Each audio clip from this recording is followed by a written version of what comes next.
नमस्कार, मैं रवीश कुमार। हमारे नए चैनल रवीश की आवाज पर आपका बहुत बहुत स्वागत है। कृपया वीडियो को लाइक कर दे, चैनल को सब्सक्राइब कर दे और आप हमारी वीडियो कहां से देख रहे हैं और मेरी पत्रकारिता से कितना सहमत हैं कमेंट बॉक्स में जरूर बताएं। तो चलिए वीडियो शुरू करते हैं। राव इंद्रजीत की कांग्रेस में वापसी, गिरी सैनी सरकार। राजस्थान में सियासी उठापटक के बाद अब पड़ोसी राज्य हरियाणा में भी सुगबुगाहट तय हो गई है और इस बार मोर्चा खोला है। राव इंद्रजीत सिंह ने हरियाणा की सत्ता में एक सियासी तूफान सा आ गया है। कहा, ये जा रहा बार बार अपमान नहीं सहेंगे। राव इंद्रजीत अब करेंगे सैनी सरकार की उलटी गिनती शुरू। हरियाणा की राजनीति में अब खामोशी नहीं बल्कि क्रांति की दस्तक सुनाई दे रही है। वो नेता जिन्हें बरसों तक बीजेपी ने सिर पर बैठाया, लेकिन आज वही बीजेपी उनके स्वाभिमान को पैरों तले रौंद रही है। जिन राव साहब की सियासी पकड़ पर एक समय बीजेपी गर्व करती थी, आज उसी राव इंद्रजीत को पार्टी के भीतर ही हाशिए पर धकेला जा रहा है। पहले मंत्री पद में कटौती, फिर कैबिनेट में दरकिनार करना और अब बेटी आरती राव के सियासी भविष्य पर भी पर्दा डालने की कोशिशें जाहिर है। इतिहास गवाह है कि राव अपमान सहते नहीं, सत्ता पलटते हैं। 2024 में बड़ी मुश्किल से सत्ता में लौटी नायब सैनी की सरकार अब कांपने लगी है। वजह साफ है, राव इंद्रजीत अब चुप नहीं रहने वाले। पिछले कुछ समय से उनके बयानों, खामोशी और भीतरघात की चर्चाएं जोरों पर हैं। अब सूत्र बता रहे हैं कि राव साहब ने मन बना लिया है, बीजेपी के इस अपमानजनक व्यवहार को और बर्दाश्त नहीं करेंगे। और इस बार राव अकेले नहीं हैं। राज्य के अंदर कम से कम 10 से 12 विधायक उनके संपर्क में हैं और सभी समर्थित विधायकों को अपने आवास पर बुलाकर राव इंद्रजीत ने शक्ति प्रदर्शन भी किया।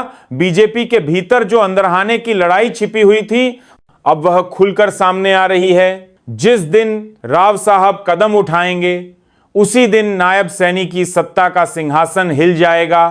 अब बात कांग्रेस की, वही कांग्रेस जिसे एक समय राव इंद्रजीत ने झटका देकर छोड़ा था, लेकिन अब परिस्थितियां बदल चुकी हैं। हुड्डा और शैलजा एक मंच पर आ चुके हैं। पुराने गिले शिकवे दरकिनार किए जा रहे हैं और पार्टी को दोबारा खड़ा करने की कवायद चल रही है। अगर इस वक्त भूपेंद्र सिंह हुड्डा राव साहब को 2 टूक प्रस्ताव दें, बेटी आरती राव को डिप्टी सीएम और खुद राव को राज्य में किंगमेकर की भूमिका, तो समझ लीजिए हरियाणा की राजनीति में बीजेपी के दिन लग चुके होंगे। राव इंद्रजीत जानते हैं कि बीजेपी अब उन्हें सिर्फ टोकन नेता के तौर पर देख रही है और इतिहास यही बताता है कि जब भी राव को किनारे किया गया, सत्ता ने करवट ली है। भाजपा के भीतर ही राव नरबीर और अनिल विज जैसे नेता लगातार राव इंद्रजीत के खिलाफ बयानबाजी करते आए हैं। टिकट काटे गए, सम्मान छीना गया और परिवारवाद का आरोप लगाने वालों ने खुद अपने परिवारों को सेट कर लिया। ऐसे में राव साहब के लिए अब बीजेपी में रहना आत्मसम्मान से समझौता होगा।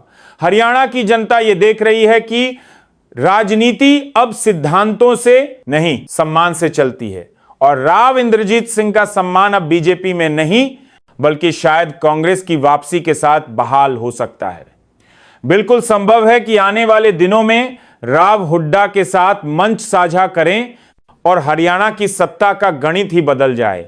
और जब सियासत में सम्मान की बात हो तो राव इंद्रजीत सिंह कोई समझौता नहीं करते।